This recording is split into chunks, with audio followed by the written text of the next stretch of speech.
The darkness inside the cargo ship smelled of diesel fuel, rusted metal, and 300 unwashed men. Werner Brandt sat with his back against the hull, feeling the Atlantic swells roll beneath him like the breathing of some enormous beast. 9 days without sunlight. 9 days of wondering if the next torpedo would send them all to the bottom. That he was 23 years old, a corporal from Dresden who had surrendered at El Alamein after his unit ran out of ammunition in the North African desert. The British had been surprisingly civil. Tea and biscuits while they waited for transport. Werner had expected brutality. Instead, he received a cup of Earl Grey and a bored wave toward the prisoner column. Now the ship groaned to a halt. Engines died. Somewhere above, chains rattled and men shouted in English. "Where are we?" asked the soldier beside him, a teenager from Bavaria who still had sand his boots. Werner did not answer. He had stopped guessing days ago. The hatch opened. Sunlight poured down like liquid gold, blinding after so long in darkness. Guards gestured them upward. Werner climbed the ladder and stepped onto a wooden dock, breathing air so clean and cold it burned his lungs. Mountains rose in the distance. Forests stretched beyond sight.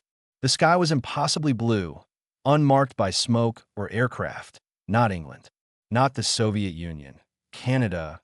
They boarded trains that carried them west across a landscape so vast Werner felt something shift inside his chest. Prairie grasslands rolled to every horizon. He saw herds of cattle larger than any German village. He watched the sun set over mountains that made the Alps look modest. After 4 days, the train stopped at a place called Lethbridge in the province of Alberta. The prisoners marched through gates into Camp 133, a purpose-built facility surrounded by barbed wire and guard towers. 22 towers, Werner counted. Veterans of the First War manned them, old soldiers with steady hands and patient eyes. The camp held 12,500 prisoners. It was larger than the nearby town itself. That on his first morning, Werner received his bunk assignment, his prisoner uniform, and a small booklet explaining how the camp worked. He read it 3 times, certain he had misunderstood. Prisoners would be paid for their labor. 50 cents per day. Camp script they could spend at the canteen on cigarettes, chocolate, soap, and writing paper. Officers were not required to work. Enlisted men could volunteer. The Geneva Convention protected them all. Werner had been taught that enemies deserved only contempt. He had seen what the Wehrmacht did to prisoners on the Eastern Front. Mass graves, starvation camp, executions without trial. This was something else entirely. "It is a trick," said Klaus Hartmann, an Oberfeldwebel who had commanded tanks in the Afrika Korps. Hartmann gathered prisoners in the recreation hall that first week, his voice carrying the absolute certainty of a true believer. "They want to soften you, make you forget you are German soldiers, make you grateful to your enemies so that when you return home, you'll be useless to the Reich." Some prisoners nodded. Others looked away. Werner watched Hartmann's face and saw something familiar there. The same cold conviction he had seen in officers who ordered men into hopeless attacks, who shot deserters without hesitation, who believed ideology mattered more than survival. Hartmann was building a shadow government inside the camp. He appointed deputies, held meetings after lights out, and compiled lists of prisoners who showed insufficient loyalty. The Canadian Guards did not seem to notice. Or perhaps they did not care. Werner kept his head down. He volunteered for work details, harvesting sugar beets on farms outside the camp. The labor was brutal, but the farmers fed them real food. Coffee, fresh bread, meat that did not come from a 10.1 farmer. Joseph Kaser was Czech by birth. He had fled Europe before the last war and built a life on the Alberta prairie. His wife Maria brought blankets to the German workers when autumn turned cold. "My son fights with the Canadian Army," Kaser said one evening, offering Werner a cigarette. "In Italy, against your people." Werner accepted the cigarette. "I am sorry. So am I. Kasiliamach. But you are not my enemy. The men who started this war are my enemy. You're just a boy who got caught in it." That night, returning to camp, Werner saw Hartmann watching him from across the compound. The Oberfeldwebel said nothing. He simply watched, his eyes cold and calculating. Werner understood the message. He had eaten with the enemy, laughed with them, shown gratitude that in Hartmann's court, that was treason. The war in Europe was far away. The guns had fallen silent in Werner's world. But inside the wire of Camp 133, a different battle was just beginning. Frost covered the fence posts like white fur when the truck left Camp 133 before dawn. Werner sat in the back with 11 other prisoners, watching his breath crystallize in the November air. No armed escort accompanied them.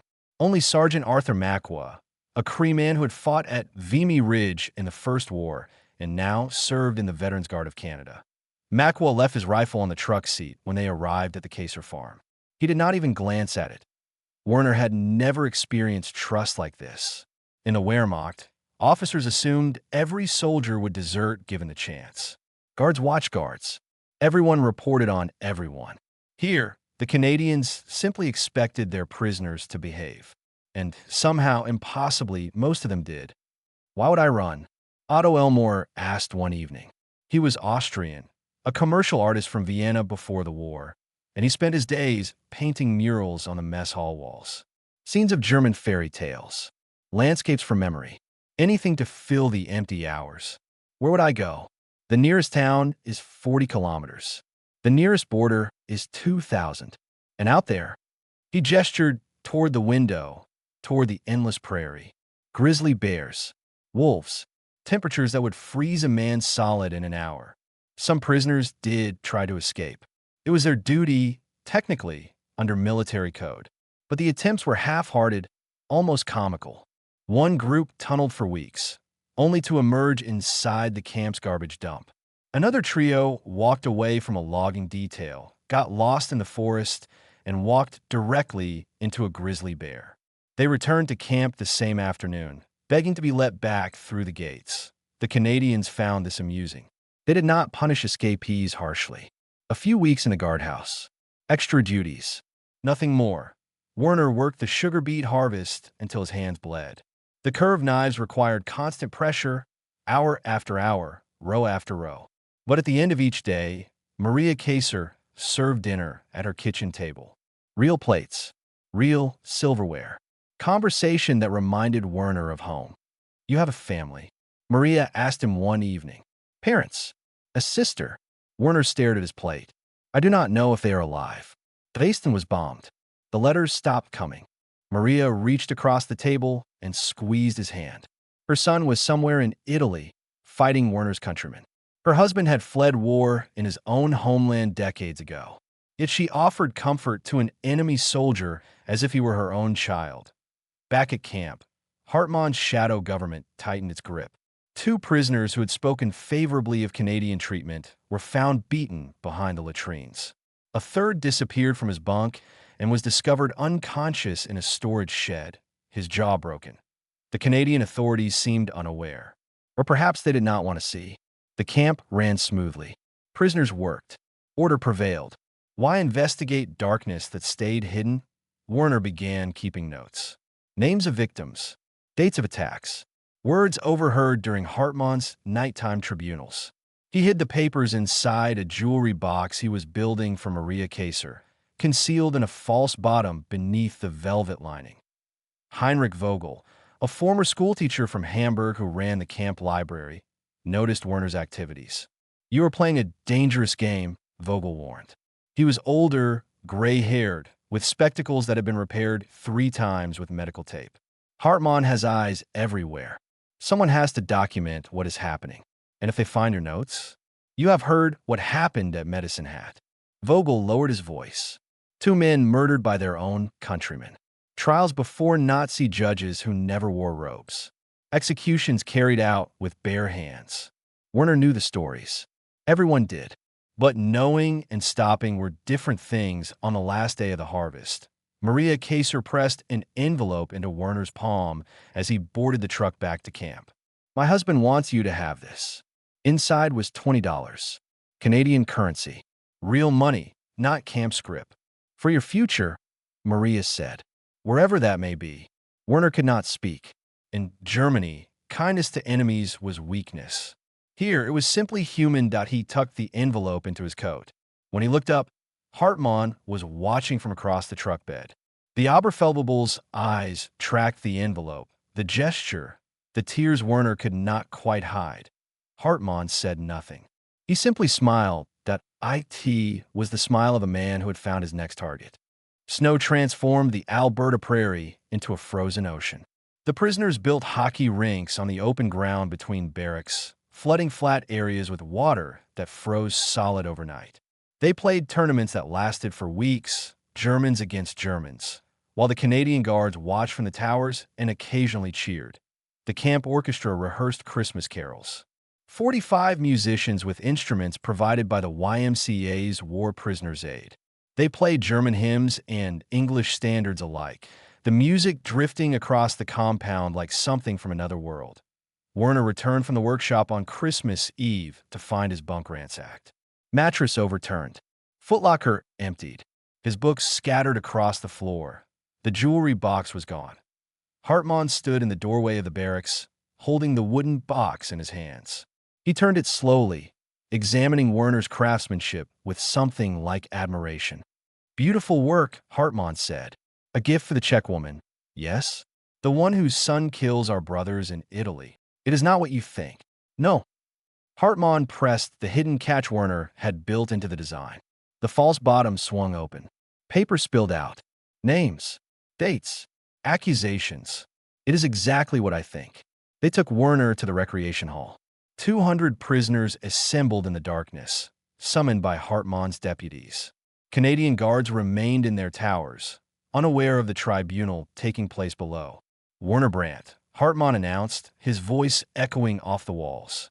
"You stand accused of espionage against the German Reich, of collaboration with the enemy, of betraying your comrades to foreign authorities." Werner stood before them. His hands were tied. Blood ran from a cut above his eye where someone had struck him during the arrest. "I am a German soldier," Werner said. "I served my country in Africa. I surrendered with honor when my unit was overrun. And now I stand accused by a man who murders his own people for the crime of being treated decently." The crowd stirred. Hartmann's face darkened. "The penalty for treason is death. Then kill me." Werner's voice did not waver. "But know this.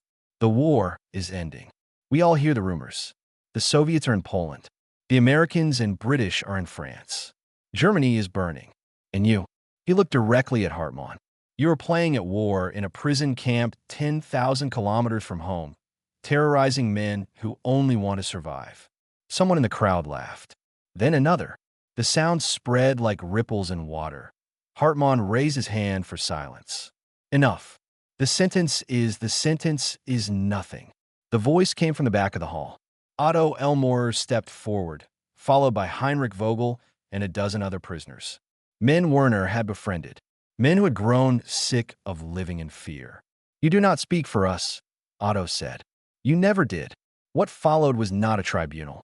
It was a revolution. Prisoners who had stayed silent for months finally found their voices. They shouted down Hartmann's deputies. They formed a wall around Werner. When Hartmann's loyalists moved forward, fists met them. The fight spilled out of the recreation hall into the frozen compound. Germans against Germans, ideology against humanity.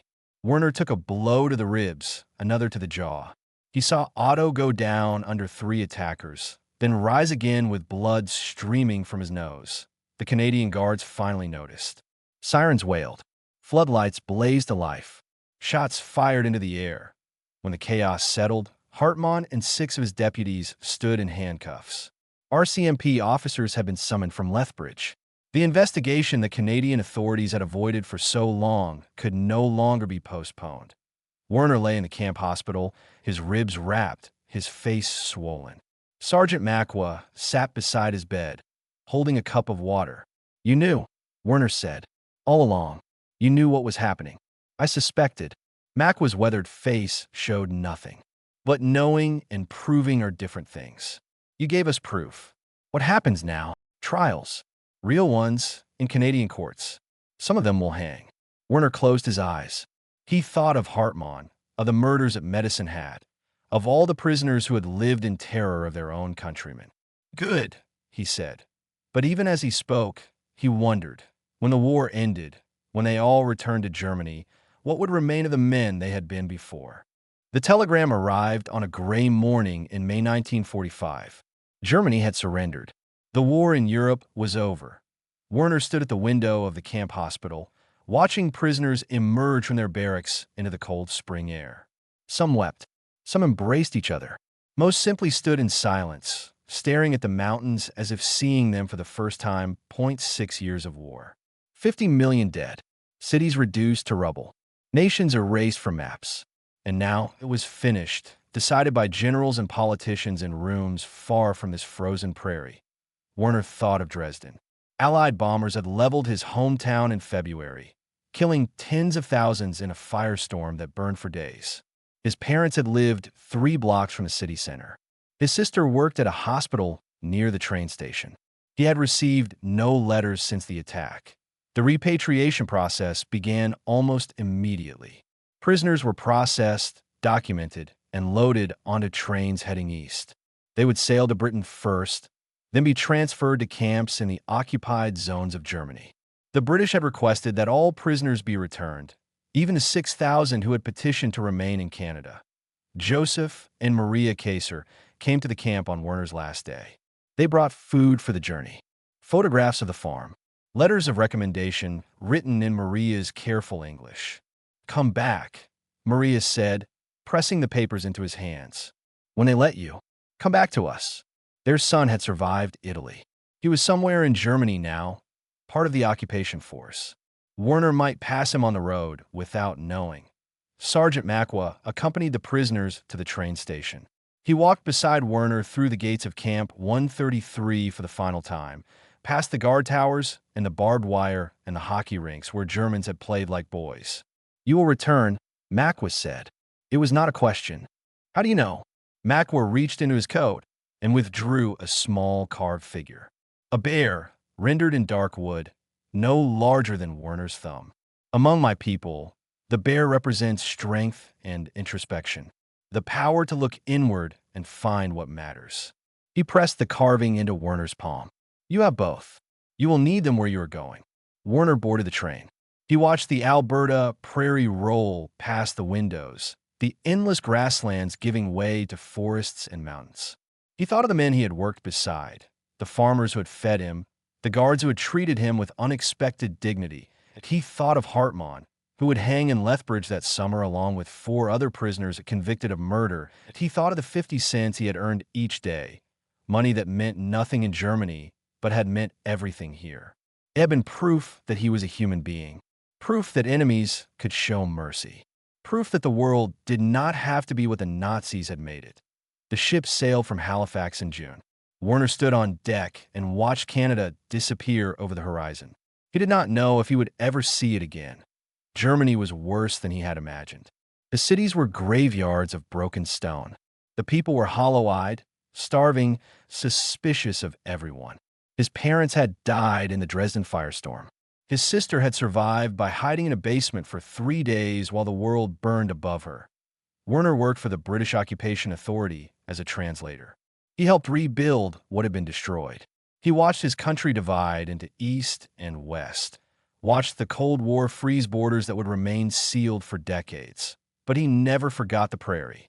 He never forgot the mountains. He never forgot Maria Kaiser's voice telling him to come back. 10 years after the war ended, Werner Brandt stood in the Canadian Immigration Office in Bonn. He held his papers in one hand and the carved bear in the other. "Purpose of travel?" the official asked. "I'm going home." The farm outside Lethbridge had not changed.